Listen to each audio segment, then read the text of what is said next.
আপনি নিছেন হচ্ছে দিনের দাওয়াতের জায়গাটাকে, টাইমটাকে, সেই ওগুলো নিচ্ছি, ওগুলি আপনি ঠিক টাকার জন্য আপনি ব্যবহার করছেন না, আয়ের ব্যবস্থা নয়। রাইট। সেই জন্য আমরা আপনাকে একজন পেশাদার মানে বা প্রফেশনাল রিলিজিয়াস স্পিকার এরকম বলতে পারি কিনা, সেইটাই ছিল আর কি আমাদের প্রশ্ন। না না, পেশাদার বলতে পারি না। ওকে, আপনি আসছেন এখানে, আমরা দর্শকদের কাছে একটা প্রশ্ন করেছিলাম যে আগামী জাতীয় নির্বাচন ঘিরে বাংলাদেশে ইসলামপন্থী দলগুলোর মধ্যে ঐক্য প্রক্রিয়া সফল হবেন বলে মনে করেন কিনা দর্শকরা। শতকরা 56% দর্শক মনে করছেন হ্যাঁ, শতকরা 44% দর্শক মনে করছেন যে না, সেই ঐক্য প্রক্রিয়া সফল হবে না। 70,000 দর্শক ভোট দিয়েছেন। আমি একটু আবার জনাব আব্বাসীর কাছে ফিরি। জনাব আব্বাসী, আপনি আপনার বক্তব্যে সামাজিক বিষয়, আধ্যাত্মিক বা পারলৌকিক বিষয়গুলির পাশাপাশি রাজনৈতিক বিষয়গুলিও উঠে আসে। আপনি যখন যে প্রয়োজন মনে করেন দাবি দাওয়া নিয়েও মাঠে নামেন। আপনার রাজনৈতিক মিশন ও ভিশন সম্পর্কে একটু জানতে চাই। গত অগাস্টের শেষ দিকে নতুন রাজনৈতিক দল গঠনের কোনো গঠনের ঘোষণা দিয়েছিলেন, তাতে অগ্রগতি আছে কিনা আপনি যদি একটু সংক্ষেপে বলতেন।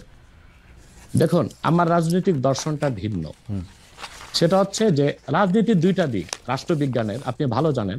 একটা হচ্ছে থিওরিক্যাল পলিটিক্স, আর একটা হচ্ছে অ্যাপ্লাইড পলিটিক্স। তা আমি অ্যাপ্লাইড পলিটিক্সটা করি না, হরতাল মিছিল মিটিং ভোটাভুটি এগুলোকে আমি সমর্থন করি না, বাট থিওরিক্যাল পলিটিক্স এটা আমি খুব চর্চা করি। এবং থিওরিক্যাল পলিটিক্সটা হচ্ছে রাষ্ট্রবিজ্ঞানের অবজারভেশনাল সায়েন্স, পর্যবেক্ষণমূলক বিজ্ঞান। আমি বাংলাদেশ নিয়ে আমার যে চিন্তা চেতনা এবং বাংলাদেশের ভবিষ্যৎ নিয়ে, এটা 8ই আগস্ট আমি সংবাদ সম্মেলন করে বলেছি, সেটা আপনি দেখবেন, জনগণও দেখবে বলে আশা করি। আমি আমার বক্তব্যে বারবার বলে এসেছি, বাংলাদেশে এখন যারা রাজনীতির দায়িত্ব নিয়েছে, রাষ্ট্র পরিচালনা, রাষ্ট্র মেরামতের, তাদের হাতে বাংলাদেশের রাজনীতির ভবিষ্যৎ মোটেও নাই। এটা চলে গেছে আটলান্টিকের ওপারে। আমি সবসময় আমার বক্তব্যে ভারত বিরোধিতা করে এসেছি। আমি ভারতের আধিপত্য এক মুহূর্তের জন্য বাংলাদেশে মানতে পারি না। আমি বলেছি ভারতীয় হিন্দুত্ববাদ আর আধিপত্যবাদ থেকে বাংলাদেশ মুক্ত হয়েছে, কিন্তু মার্কিন আগ্রাসন ধেয়ে আসছে। এখন যদি এখানে আমি মনে করি যে পশ্চিমা দুনিয়ার 3টা এজেন্ডা, একটা হচ্ছে বর্তমান সরকারকে বসানো। বর্তমান সরকার যে গঠন করা হয়েছে, এটা তো কোনো বিপ্লবী সরকার হয়নি।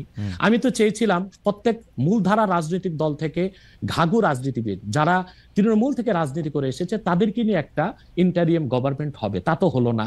বরং আমি মনে করি এটা পশ্চিমা দুনিয়ার, একটু বলি বরং পশ্চিমা দুনিয়ার যে প্রেসক্রিপশন ছিল ওই অনুযায়ী বর্তমান সরকারটা গঠন করা হয়েছে, যে কারণে এরা দেশের কোনো সংস্কারও করতে পারবে না, মেরামতও করতে পারবে না, যা আমরা ইতিমধ্যে এতদিন দেখেছি। দ্বিতীয় কথা হচ্ছে, এখন আমি যা দেখতে পাচ্ছি বাংলাদেশ মার্শাল লর দিকে যাচ্ছে। তারপর আমার অ্যানালাইসিস হচ্ছে এটা সিভিল ওয়ারের দিকে চলে যাবে, এবং ফ্রি ফেয়ার ইলেকশন হয় কিনা আমি শঙ্কায় আছি, জানি না, আমার শঙ্কা ভুল হতেও পারে। ওকে, আপনি দ্বিতীয় কথা হচ্ছে, আমি একটু মাঝখানে একটু হারাই ফেলবো, সেই জন্য আমি একটু বলি। আপনি যে ঘাঘু রাজনীতিবিদদের সমন্বয়ে সরকার গঠনের কথা বলছিলেন, তাদের দুই একজনের নাম কি বলবেন, যে এরা থাকলে আপনি বুঝতে পারতেন যে এরা ঘাঘু রাজনীতিবিদ থাকতে সরকারে?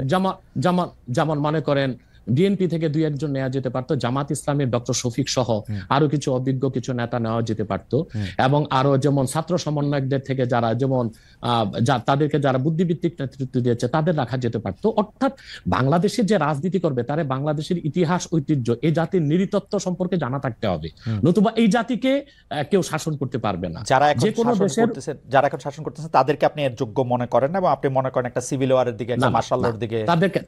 তাদেরকে আমি অযোগ্য বলছি না, কিন্তু রাজনীতির ময়দানে তারা খুব যোগ্য নয়। তারা যদি খুবই যোগ্য হতো তাহলে দেশ কি এই অবস্থায় যায়? এখন লুটপাট ধর্ষণ যেভাবে বেড়েছে, এখন এটা তো স্বাভাবিকই মনে হচ্ছে যে দেশ কোনো ভালো গন্তব্যে যাচ্ছে না। এখন আমার কথাটা শুনুন, আমি আগ থেকেই বলে এসেছি, এই সবগুলো বিপদ হুমকিকে ওভারকাম করা যেত, এবং মার্কিন আগ্রাসনকে ঠেকিয়ে আমরা একটা সুন্দর বাংলাদেশ ফেয়ার এবং ফ্রি ইলেকশনের মাধ্যমে করতে পারতাম। এটার দায়িত্ব যদি ইসলামপন্থীগণ নিতেন। এখন ইসলামপন্থী কারা? শুধু জামাত ইসলামীকে তো দিলে হবে না। এদেশে 3 থেকে 3.5 লক্ষ মসজিদের ইমাম হচ্ছে হেফাজতের লোক, তারা হচ্ছে মসজিদগুলোকে কন্ট্রোল করে, এবং প্রত্যেকটা সমাজ কিন্তু এখনো মসজিদ কর্তৃকই নিয়ন্ত্রিত। ইমাম সাহেবের কথাটাই সমাজের লোক শুনে। তো বোঝা যাচ্ছে বাংলাদেশের রাজনীতিতে মূল শক্তি হিসেবে আসতে পারে হেফাজত ইসলাম বাংলাদেশ, তাদেরকে নিতে হবে।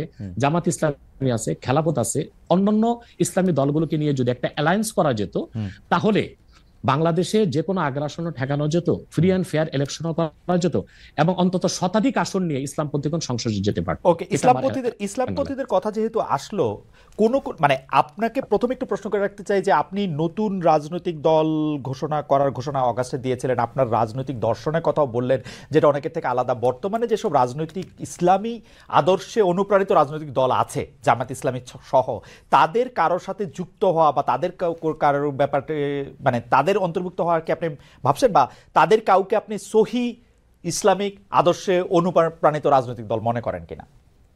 দেখুন, আমি আগে বলেছি যে আমি অ্যাপ্লাইড পলিটিক্স করি না, আমি থিওরিক্যাল পলিটিক্স করি। কারণ আমি খেলাফার আদর্শে বিশ্বাসী, আমি ডেমোক্রেসিতে বিশ্বাসী নই। আমি মনে করি ডেমোক্রেসি বা গণতন্ত্রটা পৃথিবীর মানুষকে প্রতারিত করছে। ডেমোক্রেসি বা গণতন্ত্রের সুবিধা নিচ্ছে আমেরিকা এবং কয়েকটা ইউরোপিয়ান দেশ। আমাদের মতো তৃতীয় বিশ্বের দেশগুলো গণতন্ত্রটাই আমাদের জন্য অভিশাপ। আমাদের কোনো স্বাধীন পররাষ্ট্রনীতি নেই, আমাদের কোনো ট্যাক্সি অর্থনীতি নেই, আমাদের কোনো পূর্ণাঙ্গ শিক্ষা ব্যবস্থা নেই, আমাদের কোনো সুস্থ সংস্কৃতি নেই। এটার জন্য ডেমোক্রেসিকে একটা আপনি বাধা মনে করতেছেন? এই যে নাই যে এবং অভিশাপ মনে করি, তাহলে তো এই জন্য এখন যারা বাংলাদেশে রাজনীতি করছে ইসলামী রাজনীতির ব্যানারে, তা তো ডেমোক্রেসি করছে, অথবা আমি তাদের সাথে যুক্ত হওয়ার প্রশ্নই আসে না। তবে তারা যেন সুবিধাজনক ভাবে সংসদে যেতে পারে, বিরাট সংখ্যক একটি প্রতিনিধি দল নেই, সেটা আমি চাই। এটা শরীয়তের একটা বিধান আছে, আর জারুরাতু তাতাকাদ্দারু বিকাদ্রি জারুরা। ডেমোক্রেসিকে আমি পছন্দ করি না, কিন্তু বিশেষ মুহূর্তে বড় বিপদকে ঠেকাতে মাঝে মধ্যে হারাম জিনিসটাকে কিছু সময়ের জন্য হারাম জেনে কিছু সময়ের জন্য শিথিলতায় যাওয়া যায়। সেজন্য আমি মনে প্রাণে চাই, আমি খেলাফায় বিশ্বাসী হলেও এদেশে যারা ইসলামী রাজনীতির ব্যানারে আন্দোলন করছে সর্বোচ্চ সংখ্যক আসন নিয়ে তারা সংসদে যান। কিন্তু তাদের মধ্যে তো অনেকগুলি ফ্র্যাকশন আছে, একজন আরেকজনের ঠিক বিশ্বাস করে না। জামায়াতে ইসলামীকে যেমন ধরেন, জামায়াতে ইসলামী অনেক ইসলামিক রাজনৈতিক দলের কাছেই খুব গ্রহণযোগ্য দল না। আমরা দেখেছি যে হেফাজতে ইসলামীর আন্দোলনের ক্ষেত্রে শেখ হাসিনাকে কওমি জননী উপহার দেওয়া, শেখ হাসিনার সাথে হাতকে শক্তিশালী করার জন্য হেফাজতের বিভিন্ন নেতৃবৃন্দের বিভিন্ন সময় সার্বিক অবস্থান জামাতে ইসলামীকে ঠেকানোর জন্য হয়েছিল। আপনি নিশ্চয়ই খেয়াল করেছেন। আমি এই ফ্র্যাকশনগুলো আলাদা আলাদা করে বলতে পারি। চরমোনাই সাহেবের যে আমি একমত নই হেফাজত ইসলামী আর জামাত ইসলামের মধ্যে, আমি বলি এক হচ্ছে জামাত ইসলামীর যিনি প্রতিষ্ঠাতা ছিলেন আবুল আলা মওদুদী, তিনি মুহাদ্দিসও ছিলেন না, মুফাসসিরও ছিলেন না, তবে তিনি ছিলেন দার্শনিক এবং রাষ্ট্রচিন্তক। তো জামাত ইসলামী যারা করছেন তারা তো আসলে আবুল আলা মওদুদীর কোনো মাসালা বা ফেকা মানতেছে না। এবং জামাত ইসলামী তো অসংখ্য লোক আমি দেখেছি দক্ষিণ চট্টগ্রামে, তারা আমাদের মতো কট্টর সুন্নি, অর্থাৎ তারা মিলাদ কিয়াম করতেছে, তারা পিরি মুরিদি মানতেছে, কিন্তু রাজনৈতিকভাবে তারা জামাত ইসলামী করতেছে। তার মানে হচ্ছে 1922 সালে জিএনএ গ্র্যান্ড ন্যাশনাল অ্যাসেম্বলির মাধ্যমে কামাল পাশা আতাতুর্ক তুরস্কের মধ্যে ইসলামী শাসন ব্যবস্থার জন্য আর না হয় সেই ব্যবস্থা করেছিল। তারপরে প্যান ইসলামিজম নিয়ে আসলো জামালউদ্দিন আফগানি। পরবর্তীতে 1942 সালে আবুল আলা মওদুদী চিন্তা করলেন যে এই সংকটকালীন মুহূর্তে ইসলামী রাষ্ট্র প্রতিষ্ঠার জন্য গণতন্ত্রটাকে বেছে নেওয়া যেতে পারে। এটাই ছিল তার রাষ্ট্রের চিন্তা, আর সেটাই জামাত ইসলামের লোকজন অনুসরণ করছে। কিন্তু জামাত ইসলামের লোকজনগুলো কিন্তু আবুল আলা মওদুদীকে ইমাম হিসেবেও মানে না, কিংবা তার মাসালাও নিচ্ছে না, শুধু রাষ্ট্র। কিন্তু ডক্টর আব্বাসী, এই কথাটা আপনি বলতেছেন, আমি তো জামায়াতের কোন নেতার মুখে এরকম শুনি নাই। আমি বলছি এখন ইসলামী একটি রাষ্ট্র প্রতিষ্ঠার জন্য তারা আবুল আলা মওদুদীর রাষ্ট্র চিন্তাটা নিয়েছে। এখন আমরা বা অন্য হেফাজত ইসলাম বা কওমি ঘরানার যারা বিরোধিতা করি জামাতের, সেটা হচ্ছে আবুল আলা মওদুদীর আকীদা যে ভুল ত্রুটি ছিল সেটার বিরোধিতা করি আমরা। কিন্তু একটা কথা মনে রাখবেন, ইসলামের মৌলিক বিশ্বাসের ক্ষেত্রে জৌনপুর, ফুরফুরা, দেওবন্দ, কওমি, চরমোনাই, জামাত, মজলিস সবাই কিন্তু এক।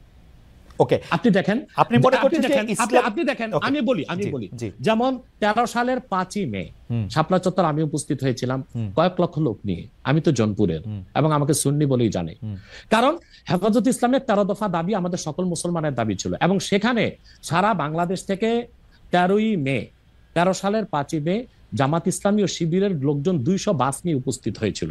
কারণ ওই 13 দফা দাবির পক্ষে তারাও ছিল, হয়তোবা তারা রাজনৈতিকভাবে বলতে পারছে না, কিন্তু সেখানে উপস্থিত হয়েছিল। তো কথা হচ্ছে যে মৌলিক বিশ্বাসের ক্ষেত্রে সকল মাসলাকের মুসলমান এক, কিন্তু বাংলাদেশে রাজনীতি করার ক্ষেত্রে কিংবা নিজ নিজ অবস্থান ধরে রাখার জন্য শাখা প্রশাখাগত বিষয়ে একটু দ্বন্দ্ব আছে, এটা তো থাকতেই পারে। একটা ঘরে যদি 5টা ভাই থাকে, 5 ভাই কি আপনি যেটাকে শাখা প্রশাখাগত দ্বন্দ্ব বলতেছেন, সেই দ্বন্দ্ব আমরা অনেক সময় অনেক প্রকট দেখি। কেউ কেউ বলেন যে